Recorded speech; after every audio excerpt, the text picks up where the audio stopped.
L'édition nuit, bonsoir, merci de nous suivre tout au long de la nuit ici à Paris sur France 24 et France Info. Voici les titres du journal.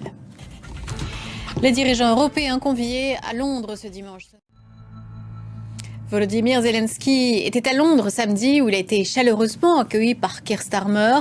Un accord a été signé portant sur un prêt de plus de 2 milliards de livres à l'Ukraine.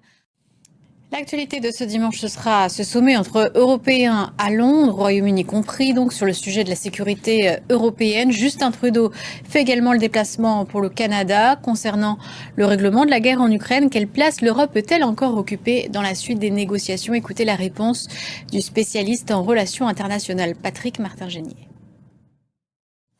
Et la France et le Royaume-Uni sont les deux seuls pays européens à disposer de l'arme nucléaire, avec un avantage pour Paris, c'est qu'elle est totalement indépendante dans la maîtrise de son arsenal atomique, héritage de la volonté de souveraineté du général de Gaulle. Mais serait-ce possible de partager l'arme atomique avec d'autres pays européens? Les précisions d'Ambroise Boelis. L'actualité au Proche-Orient, dernier jour officiel de la phase 1 de la trêve à Gaza, c'était ce samedi. Israël a approuvé une proposition américaine d'étendre la trêve.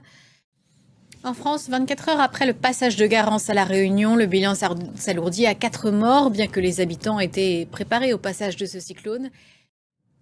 Et ce dimanche, c'est le dernier jour du Salon de l'agriculture de Paris. On s'intéresse aux agriculteurs qui mènent un combat contre l'accord Union européenne-Mercosur.